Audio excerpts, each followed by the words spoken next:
सर्वेभ्यो नमो नमः। संस्कृत स्वाध्याय YouTube channel में आप सबका हार्दिक स्वागत है। मनुस्मृति पर एक वीडियो हमने इससे पहले बनाई थी प्रथम अध्याय की। प्रथम अध्याय में 119 श्लोक थे। उसके बाद द्वितीय अध्याय में 249 श्लोक है। पहला, दूसरा और सातवां अध्याय जो है वो यूजीसी नेट के सिलेबस में लगा हुआ है, तो हम उन्हीं श्लोकों को देखेंगे जो परीक्षा की दृष्टि से महत्वपूर्ण है, जिनसे आज तक प्रश्न बन चुके हैं। तो कुछ सूक्तियाँ पूछ ली जाती हैं और कभी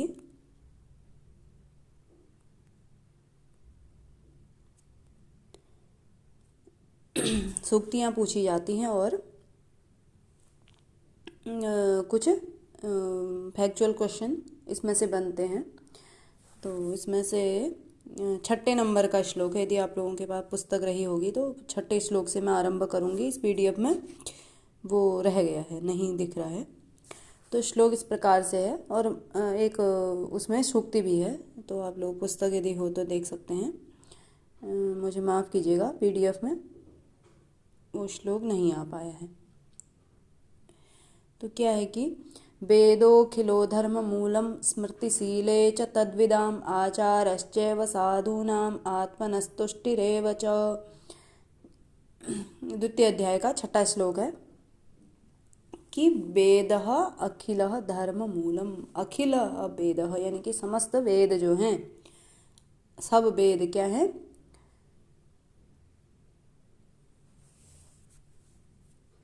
धर्म के मूल हैं। और क्या है, तद्विदाम स्मृतिशीले च, और उनको जानने वालों का स्मृतिशील, स्मृति और शील वह क्या है, वह भी धर्म का मूल है। और आचारः और साधूनाम आत्मतुष्टिरेव च धर्म मूलम, जो धर्म का मूल है वह क्या है, वेदोऽखिलो धर्म मूलम कहाँ कहा गया है, तो ये मनुस्मृति में कहा गया है।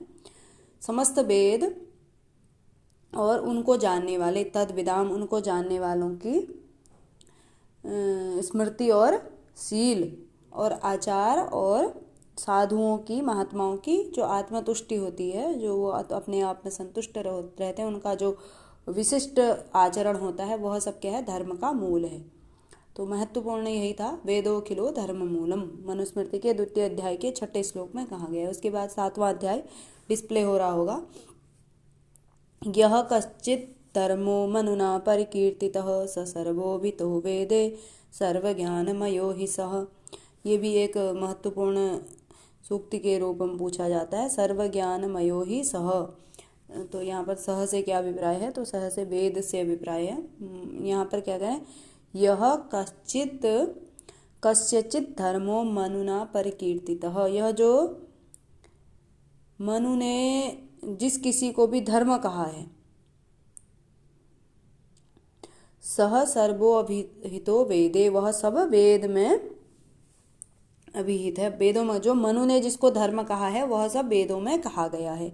सर्व ज्ञानमयो ही सह, वह सभी ज्ञानों से युक्त है, सभी प्रकार के ज्ञान से युक्त है। यानी कि जो वेद है वह सभी ज्ञानों से, सभी प्रकार के ज्ञान से युक्त है। इसलिए जो मनु ने जिसको धर्म कहा गया है वो वेदों में उल्लिखित है, वेदों में से ही मनु ने धर्म कहा गया है।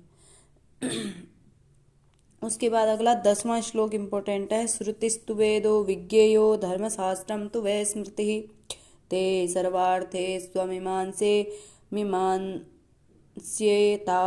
धर्मो ही निर्वभौ। क्या कह रहे हैं कि वेदो श्रुति ही,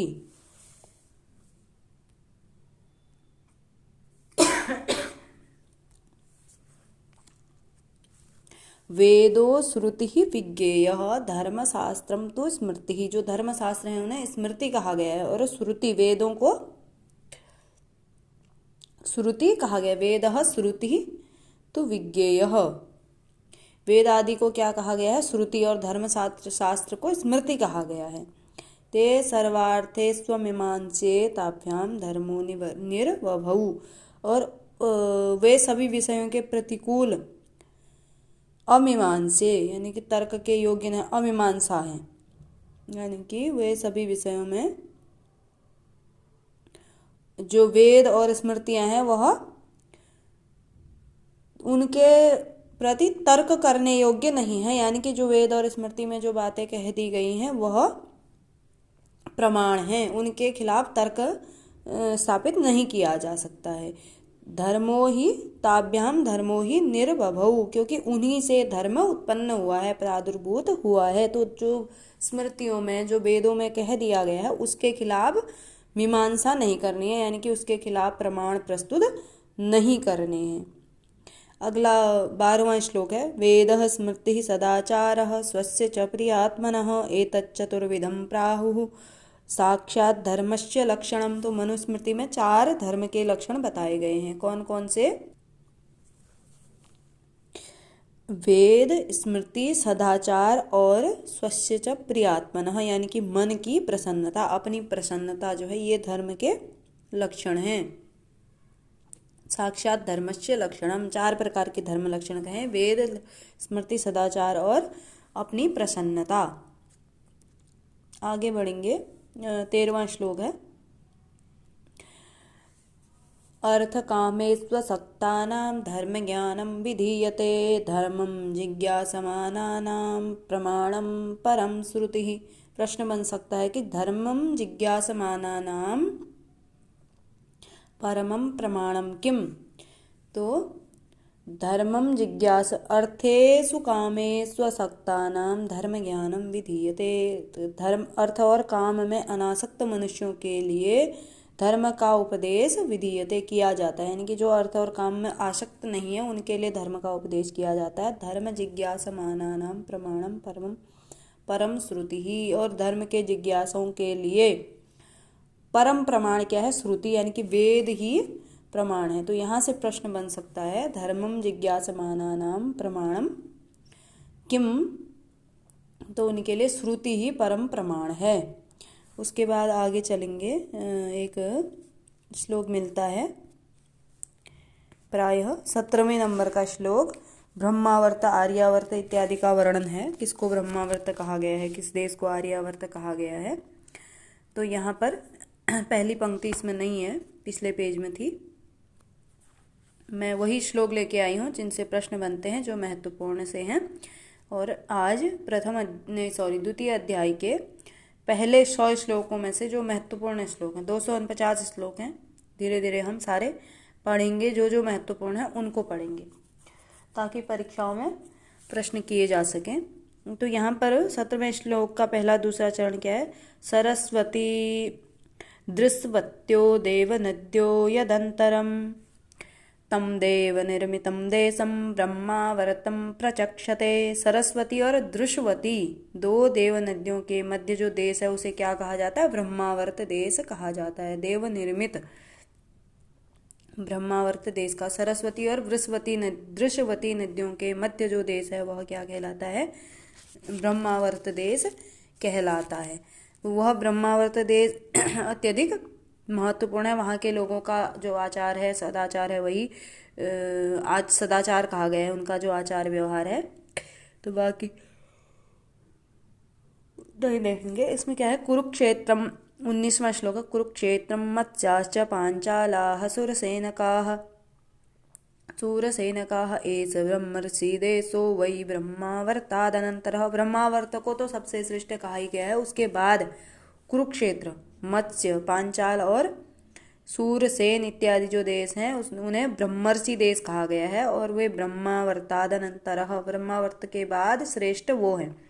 सर्वप्रथम ब्रह्मावर्त नामक जो देश है सरस्वती और दृश्वती नदी के मध्य, वह सबसे श्रेष्ठ है। उसके बाद कुरुक्षेत्र, मत्स्य, पांचाल और सूरसेन इत्यादि जो देश हैं इन्हें क्या कहा गया है? ब्रह्मर्षि देश कहा गया है।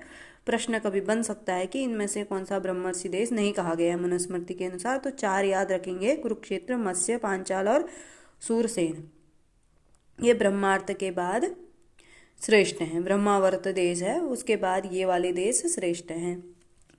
आगे देखेंगे, मध्य देश किसे कहा गया है? हिमवद्विंध्योर्मध्यम यत्प्राग विनशनादपि प्रत्यग्गेव प्रयागाच्च मध्य देशः परिकीर्तितः। मध्य देश किसे कहा गया? हिमांचल और विंध्याचल। हिमवद विंध्योर मध्यम, हिमाचल और विंध्याचल के मध्य का जो देश है। और यत प्राग विनशनाद अपि, और प्राग यानी कि प्रयाग और यत प्राग विनशनाद अपि, प्राग मतलब पूर्व, विनशन के पूर्व, और प्रत्यगेव पूर्व पश्चिम, प्रयागाच और पश्चिम के प्रयाग के पश्चिम का देश, यानी कि हिमालय और विंध्याचल के मध्य का देश, हिमाचल और विंध्याचल के बीच का देश, और जो जिसके पूर्व में क्या है विनशन, और जो विनशन के पूर्व में है और प्रयाग के पश्चिम में है, उसको क्या कहते हैं, मध्य देश कहते हैं। आ समुद्रात् तु वै पूर्वात् समुद्रात् तु पश्चिमात् तयोरेवान्तरगिर्योर आर्यावर्तम विदुर्बुधाः। विद्वानों के द्वारा आर्यावर्त किसे कहा गया है, आ समुद्रात् पूर्वात् समुद्रात् तु पश्चिमात्, पूर्व और पश्चिम समुद्र, और तयोरेव अंतरम, और उन्हीं दोनों पर्वतों के मध्य पंडित लोग क्या कहते हैं, आर्यावर्त कहते हैं। तो पूर्व समुद्र और पश्चिम समुद्र के मध्य जो देश है वह क्या है, आर्यावर्त देश है। आगे श्लोक है 23वां। कृष्ण सारास्तु चरति मृगो यत्र स्वभावतः स गेयो यज्ञियो देशो म्लेच्छदेशस्त्वतः परः। कृष्ण सार मृग जहाँ पर स्वाभाविक रूप से विचरण करता है, कृष्ण सार एक मृग होता है, तो उस देश को सह यज्ञ देश, उस देश को यज्ञ देश कहा गया है। बाकी सब जो इसके अतिरिक्त हैं जहाँ कृष्ण सार मृग नहीं रहता वो म्लेच्छ देश कहलाते हैं। उसके बाद आगे 29वें श्लोक में महत्वपूर्ण बातें कही गई हैं।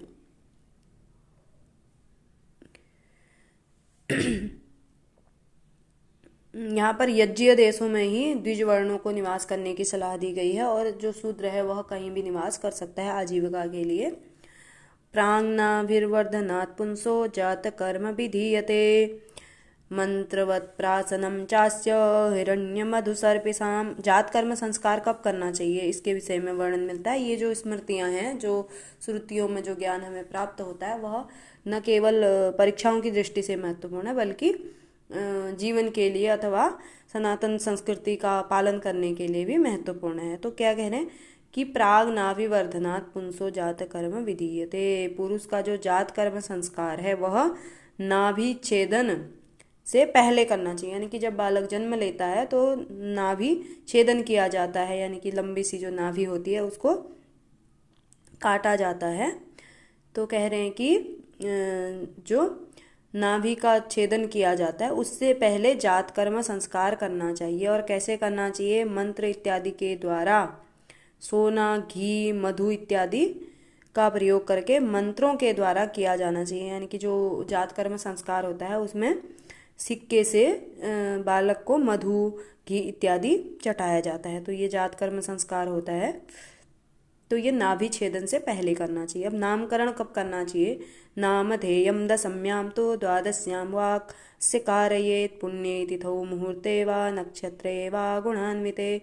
अब यहाँ पर क्या है, पूछा जाता है, प्रश्न बनते हैं कि मनुस्मृति के अनुसार नामकरण कब करना चाहिए। तो 10वें दिवस में या अथवा 12वें दिवस में मनुस्मृति के अनुसार नामकरण संस्कार करने का प्रावधान है। दशम्याम तो द्वादशे वास्य कार्य, 10वें या 12वें दिन बालक का नामकरण करना चाहिए। और कब करना चाहिए, पुण्य तिथि में, मुहूर्त में और नक्षत्र गुण से युक्त जो समय होगा, जो मुहूर्त होगा उसमें करना चाहिए, शुभ मुहूर्त में। अब नाम कैसे रखने चाहिए, मंगल्यम ब्राह्मणस्य स्यात् क्षत्रियस्य बलान्वितं वैश्यस्य धन संयुक्तं शूद्रस्य तु जुगुप्सितं। कह रहे कि जो ब्राह्मण है उसका नाम कैसा रखना चाहिए, मंगल, मंगल से युक्त, मंगल सूचक। क्षत्रियस्य बलान्वितम, और क्षत्रिय का बल से युक्त, और वैश्य का धन से युक्त, यानी कि धन का पर्यायवाची कोई ऐसा होना चाहिए नाम। ब्राह्मण का मंगलकारी नाम होना चाहिए, मंगल का सूचक होना चाहिए, शुभ होना चाहिए। क्षत्रिय का बल, बल युक्त, यानी कि ऐसा हो जो बल का पर्यायवाची हो, इस तरह से कुछ नाम रखें। और वैश्य का धन से युक्त, और क्षेत्र का क्षत्रिय नहीं सॉरी शूद्र का शूद्र से तु जुगुप्सितम निंदित नामकरण करना चाहिए, निंदित शब्द से युक्त। सर्मवद्ब्राह्मणस्य स्यात् राज्यो रक्षा समन्वितं वैश्यस्य पुष्टि संयुक्तं शूद्रस्य प्रेष्य संयुतम। सर्मवद ब्राह्मण का जो नाम होना चाहिए शर्मा से युक्त होना चाहिए। शर्मा शब्द शर्मणः बोलते हैं ब्राह्मण को। अभी भी जब विवाह इत्यादि में चर्चा होती है तो कस्य शर्मणः इस प्रकार से पूछा जाता है। ब्राह्मण को शर्मा से युक्त होना चाहिए, और राजा का रक्षा शब्द से युक्त होना चाहिए, वैश्य का पुष्टि युक्त होना चाहिए नाम, और शूद्र का प्रेष्य शब्द युक्त होना चाहिए। स्त्रियों का नाम कैसा रखा जाए? स्त्रीणाम सुकोद्यम क्रूरम विस्पष्टार्थ मनोहरम मंगल्यम दीर्घवर्णांतम आशीर्वादाभिधानवत। कह रहे स्त्रियों का नाम सुखपूर्वक उच्चारण करने योग्य, अक्रूर अक्रूरम, और विस्पष्टार्थम यानी कि स्पष्ट अर्थ से युक्त, मनोहर मंगल्यम मंगल सूचक, और अंत में दीर्घ वर्णांतम दीर्घ वर्ण जिसके अंत में हो ऐसा नाम रखना चाहिए। और आशीर्वाद अभिधानवत, और आशीर्वाद से युक्त अर्थ वाला नाम होना चाहिए। स्त्रियों का कैसा होना चाहिए? सुखपूर्वक उच्चारण जिसका किया जाए, और अक्रूर होना चाहिए, स्पष्ट अर्थ वाला, मनोहर और मंगल सूचक, और अंत में दीर्घ वर्ण, स्त्रियों रमा लता इस प्रकार से दीर्घ वर्ण से युक्त होना चाहिए। चतुर्थे मासि कर्तव्यम शिशोर निष्क्रमणम गृहात्, षष्ठे अन्नप्राशनम मासि यद्वेष्टम मंगलम कुले। चतुर्थे मासी शिशो निष्क्रमणम गृहात् निष्क्रमणम कर्तव्यम। जो शिशु का निष्क्रमण संस्कार, घर से बाहर निकालने वाला जो होता है, वह कब करना चाहिए? चतुर्थे मासी, चौथे मास में करना चाहिए। और षष्ठे अन्नप्राशनम, और षष्ठे मासी छठे माह में अन्नप्राशन करना चाहिए। और आगे कह रहे हैं कि यद वेष्टम मंगलम कुले, जैसा कुलाचार हो, जैसा जो भी संस्कार है कुल में, जैसी कुल परंपरा से चले आ रहे हैं, तो उस हिसाब से भी किया जा सकता है। अब चूड़ा कर्म संस्कार कब किया जाए? चूड़ा कर्म द्विजातीनां सर्वेषामेव धर्मतः प्रथमेऽब्दे तृतीये वा कर्तव्यम श्रुति चोदनात्। चूड़ा कर्म द्विजातीनां, द्विजाति बालकों का चूड़ा कर्म कब करना चाहिए? चूड़ाकरण संस्कार प्रथमे अब्दे तृतीये वा, पहले वर्ष, जन्म के पहले वर्ष अथवा तीसरे वर्ष करना चाहिए।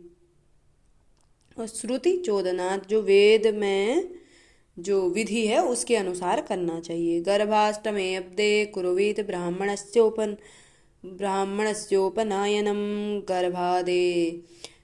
गर्भादेकादशे राज्यो गर्भात् द्वादशे विषः।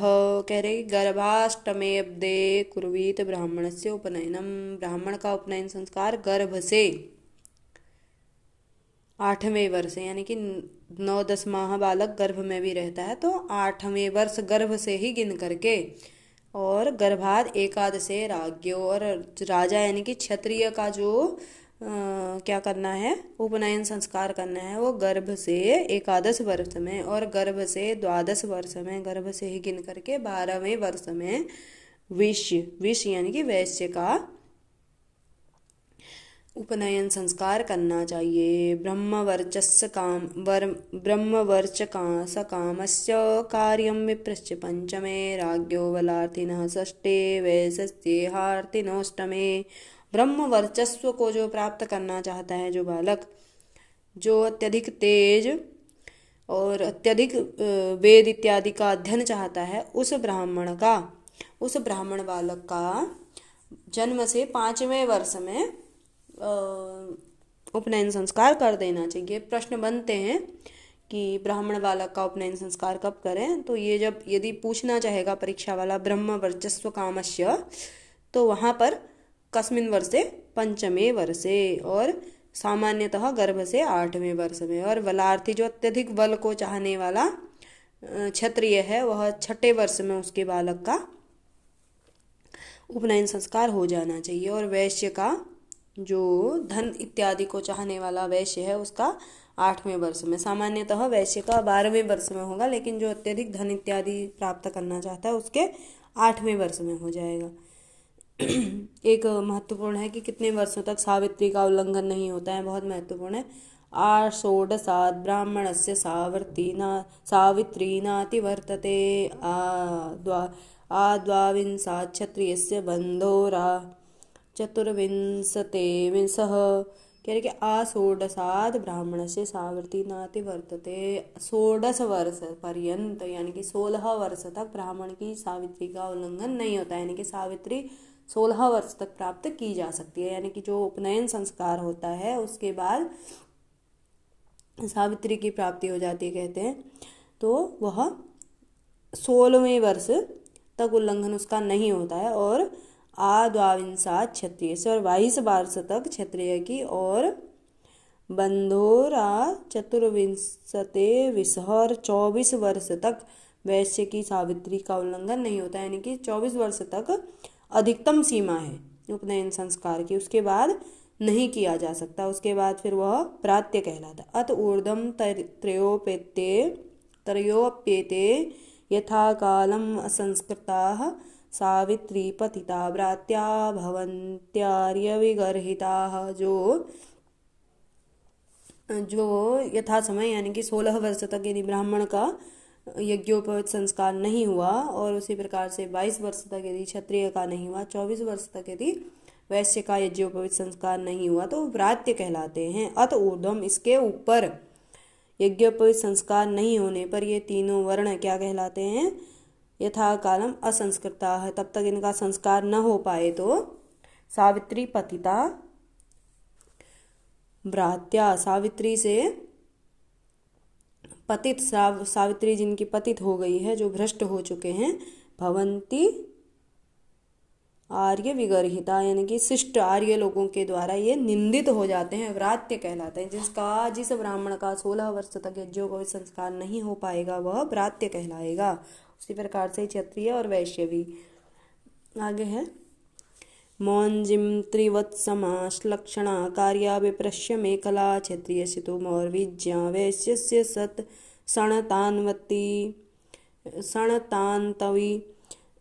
जो ब्राह्मण, जो मेखला धारण की जाती है ब्राह्मण के द्वारा, तो कैसी होनी चाहिए? त्रिवत्समा, त्रिगुणित होनी चाहिए, श्लक्षणा, चिकनी होनी चाहिए एकदम, और बराबर होनी, त्रिवृत समा, त्रिगुणित सम बराबर, और श्लक्षणा यानी कि चिकनी कोमल होनी चाहिए ब्राह्मण की। मौंजी, मुंजा की बनी हुई मेखला ब्राह्मण ब्रह्मचारी धारण करे। क्षत्रिय तो मौरवी, क्षत्रिय की मूरवा की मेखला होनी चाहिए, और वैश्य की सन से बनी हुई, सन की रस्सी से बनी हुई मेखला होनी चाहिए।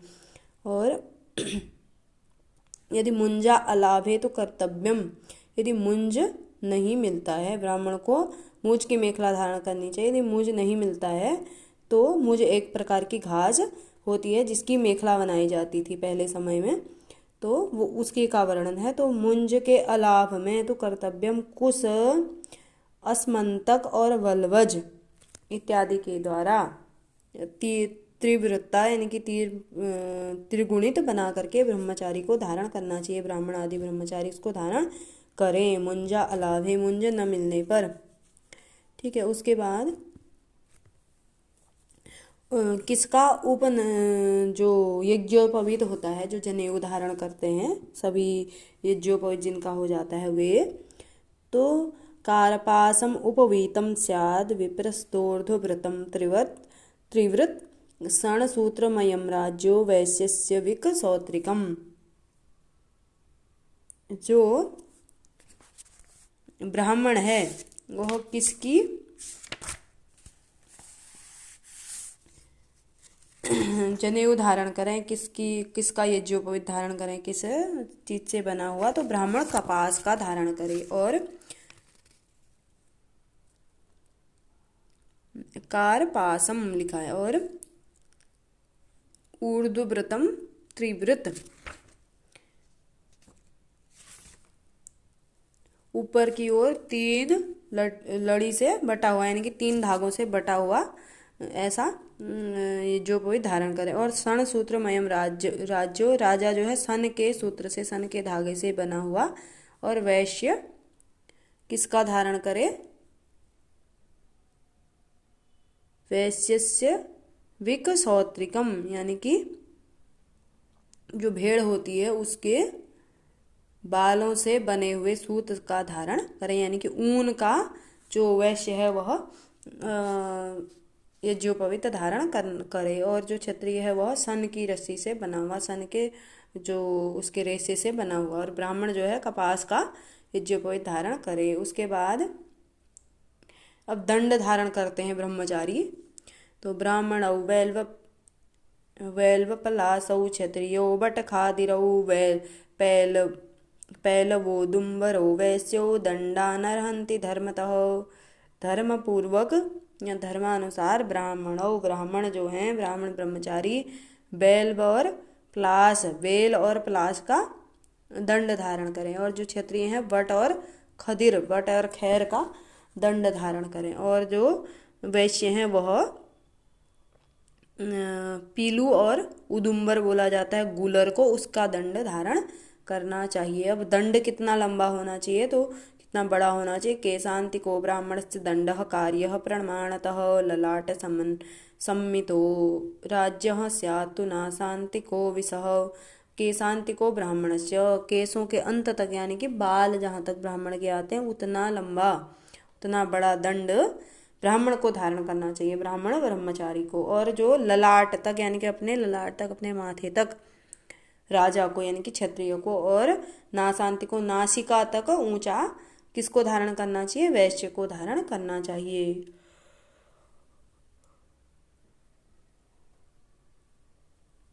अब ब्रह्मचारी जब भिक्षाटन के लिए जाता है, भिक्षा मांगता है, तो कैसे शब्दों का प्रयोग करें? भवत पूर्वम चरेद वैक्ष्यम उपनीतो द्विजोत्तमः भवत मध्यम तु राजन्यो वैश्यस्तु भवत उत्तरम।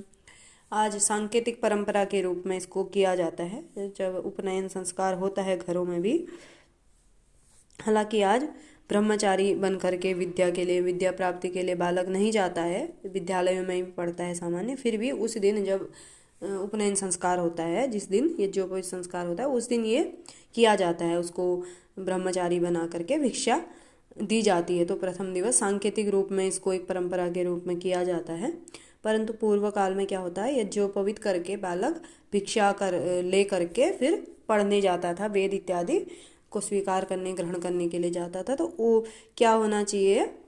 उपनीतः द्विज उत्तमः भवत पूर्वम चरेत। जो उपनीत द्विज है यानी कि जिस द्विज ब्राह्मण ब्रह्मचारी का जब उपनयन संस्कार हो जाता है तो वह भवत पूर्वम चरेत, भवत शब्द का वाक्य में पहले प्रयोग करें। यानी कि जब वह भिक्षा मांगे तो क्या बोले? भवती भिक्षाम देही। इस प्रकार से भवत शब्द का पूर्व में प्रयोग करें। और मध्यम तो राजन्य, जो राजा है वह यानी कि क्षत्रिय वर्ण का जो भी ब्रह्मचारी है वह मध्य में, भवत शब्द का प्रयोग कहाँ पर करें? मध्य में। भिक्षाम भवती देही इस प्रकार से कह सकता है। और जो वैश्य है वह उत्तरम, उत्तर में यानी कि अंत में भवत शब्द का प्रयोग करें। भिक्षाम देही भवती इस प्रकार से प्रयोग कर सकता है। उसके बाद भोजन के विषय में यहाँ पर है, कब भोजन, कैसे भोजन करना चाहिए।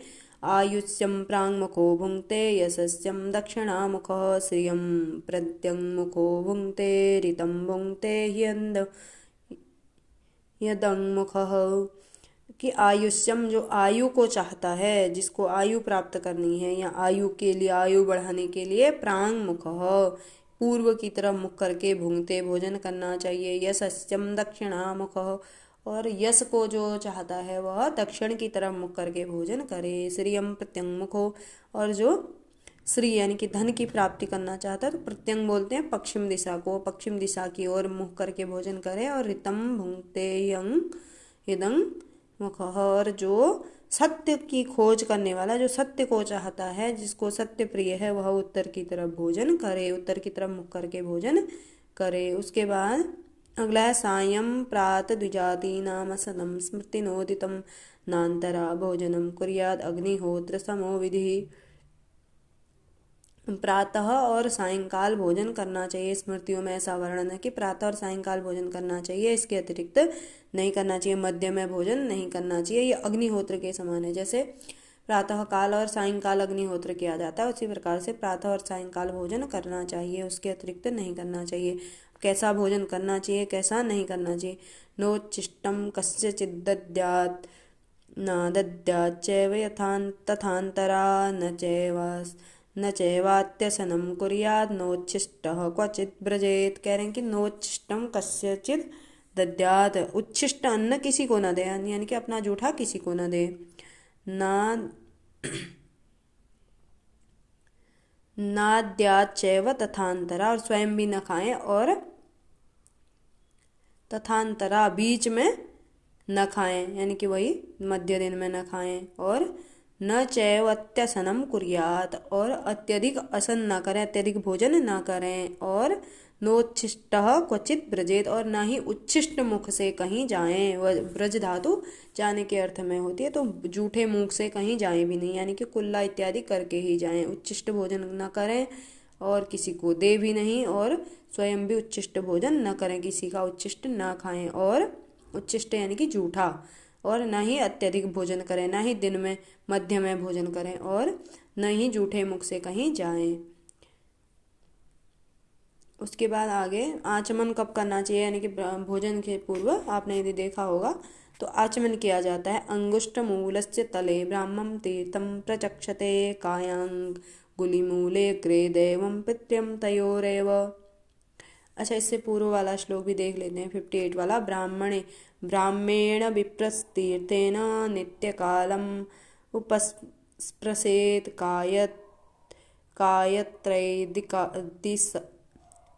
कायत्रेदसि काव्यां वा न पितृण कदाचन। कह है कि ब्राह्मण सर्वथा ब्राह्म तीर्थ से, प्रजापति तीर्थ से अथवा देव तीर्थ से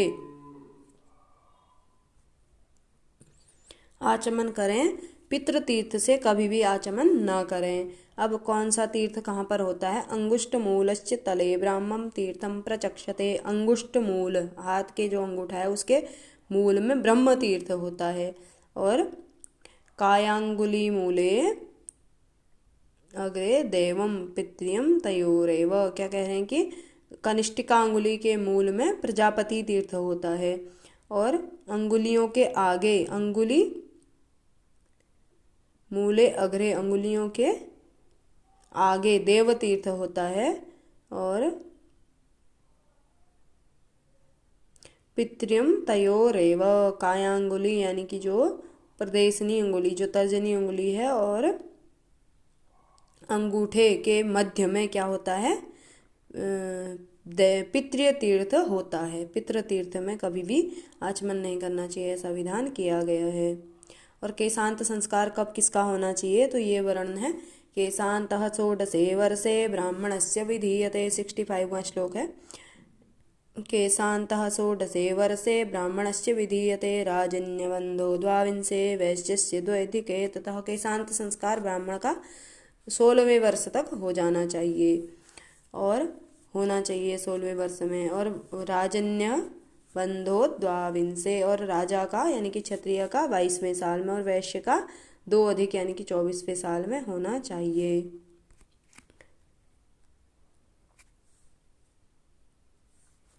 और गुरु को कैसे प्रणाम करना चाहिए, ये है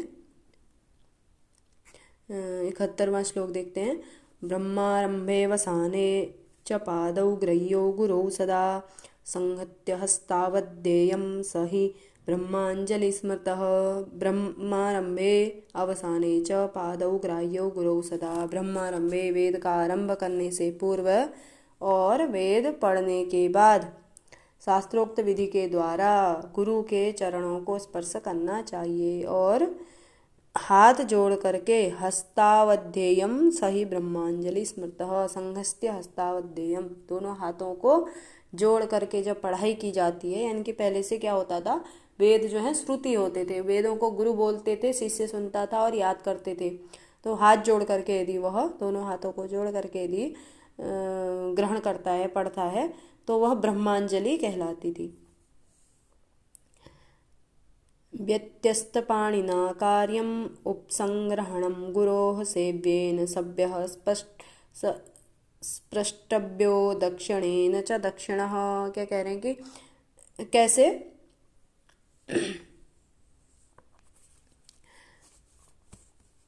गुरु का चरण कैसे स्पर्श करना चाहिए। गुरु सामने होंगे और हम आमने सामने होंगे तो दक्षिण वाम क्या हो जाएगा, उनका अलग होगा, हमारा इस साइड को होगा। तो गुरु के पैर कैसे छूने हैं,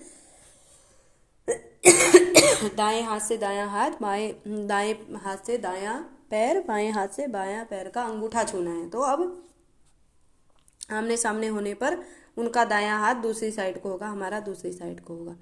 तो अब कैसे गुरु को प्रणाम करें, तो व्यतस्य पाणिना कार्यम उपसंग्रहणम गुरोः।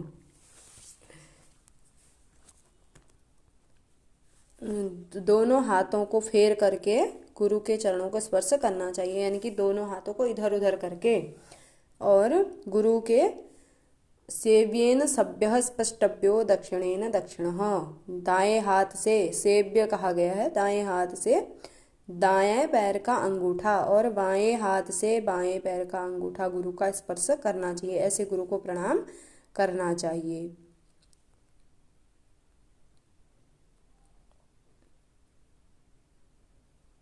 अब यहाँ पर जो 3 महाव्याहृतियों के विषय में प्रश्न कभी बन जाता है।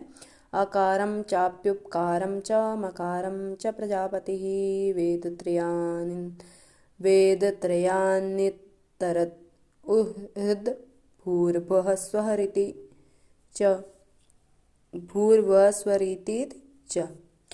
ब्रह्मा ने ऋक आदि तीनों वेदों में से क्रमशः अ उ म इन 3 अक्षरों को तथा भू भुव स्वः इन 3 व्याहृतियों को निकाला। यानी कि व्याहृतियाँ कई बार प्रश्न बनता है, कई बार पूछते भी हैं। तो 3 महाव्याहृतियाँ कौन है, तो भू भुव स्वः। कितनी महाव्याहृतियाँ बताई गई हैं, तो 3 है, भू भुव स्वः। उसके बाद एकाक्षरम परम ब्रह्म प्राणायाम परम तपः सावित्र्यास्तु परम नास्ति मौनात् सत्यम विशिष्यते। यह भी बहुत महत्वपूर्ण श्लोक है। एकाक्षरम परम ब्रह्म, केवल एक अक्षर ही परम ब्रह्म है, यानी कि ओंकार जो है वह परम ब्रह्म है। ओंकार की महिमा बहुत बताई गई है, तो महत्वपूर्ण को ही देखेंगे। प्राणायाम परम तपः, और प्राणायाम से पर कोई तप नहीं है, यानी कि सबसे जो श्रेष्ठ तप है वह क्या है, प्राणायाम है। और सावित्र्यास्तु परम नास्ति, और सावित्री से पर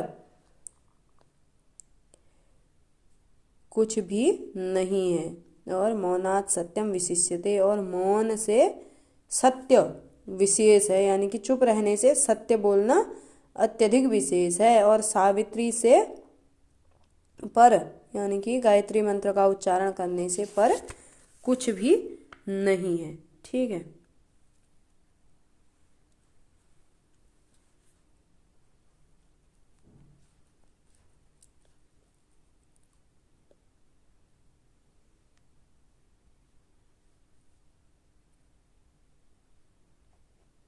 जितेंद्रिय का लक्षण देख लेते हैं एक बार। जितेंद्रिय किसे कहा गया है मनुस्मृति में, श्रुत्वा स्पृष्ट्वा च दृष्ट्वा च भुक्त्वा घृत्वा च यो नरः न हृष्यति न ग्लाप्यति वा न हृष्यति ग्लाप्यति वा स विज्ञेयो जितेंद्रिय। जो सुन करके, स्पर्श करके, देख करके, भोजन करके, यानी कि खा करके, सूंघ करके, न हृष्यति, न ही अत्यधिक प्रसन्न होता है और न ही क्या होता है, खिन्न होता है, वह जितेंद्रिय कहा गया है। यानी कि उसको अच्छा देखो बुरा देखो कोई फर्क नहीं पड़ता है।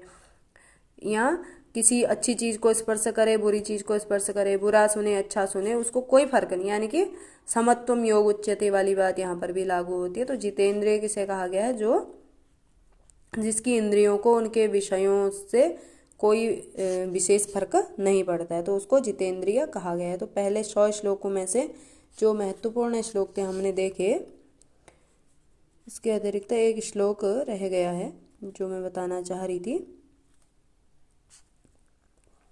थोड़ा सा PDF आज की अच्छी नहीं बनी है। 97 नंबर का श्लोक है। यदि आपके पास वो होगा। तो अंत में मैं महत्वपूर्ण पंक्तियों को बताऊंगी, सूक्तियाँ इत्यादि जैसी जो हैं, तो उसमें आप देख सकते हैं। अभी फिलहाल मुंह से ही बता करके, अनारोग्यम अनायुष्यम अस्वर्ग्यम चाति भोजनम अपुण्यम लोक विद्विष्टम तस्मात् परिव्रजयेत। यहाँ पर क्या है, 57वां नंबर का द्वितीय अध्याय का 57वां श्लोक है। अनारोग्यम अनायुष्यम अस्वर्ग्यम च अति भोजनम। अति भोजन कैसा है, अनारोग्य यानी कि रोगों को पैदा करने वाला है, स्वास्थ्य के लिए अच्छा नहीं है। अनायुष्यम और आयुष्य को कम करने वाला अनायुष्य है। और अस्वर्ग्यम अस्वर्ग है यानी कि स्वर्ग को प्राप्त करवाने वाला नहीं है, स्वर्ग के लिए अहितकर है। और कैसा है, अपुण्यम पुण्य को कम करने वाला है। लोक विद्विष्टम और लोगों के द्वारा, संसार के द्वारा विद्वेष को प्राप्त करवाने वाला है। तस्मात् परिव्रजयेत, इसलिए अति भोजन का वर्जन करना चाहिए, अति भोजन नहीं करना चाहिए। अनारोग्यम अनायुष्यम अस्वर्ग्यम च अति भोजनम अपुण्यम लोक विद्विष्टम तस्मात् परिव्रजयेत। जो अति भोजन यानी कि अत्यधिक भोजन करना स्वास्थ्य के लिए भी हानिकारक है, आयु के लिए भी हानिकारक है, स्वर्ग की प्राप्ति के लिए भी हानिकारक है, और पुण्य को प्रदान करवाने वाला भी नहीं है, यानी कि अपुण्य होता है। और लोक विद्विष्टम और संसार से विद्वेष को भी प्राप्त करवाने वाला है। तो इस प्रकार से हमने कुछ महत्वपूर्ण श्लोकों को देखा, आगे भी जारी रखेंगे। बहुत बहुत धन्यवाद।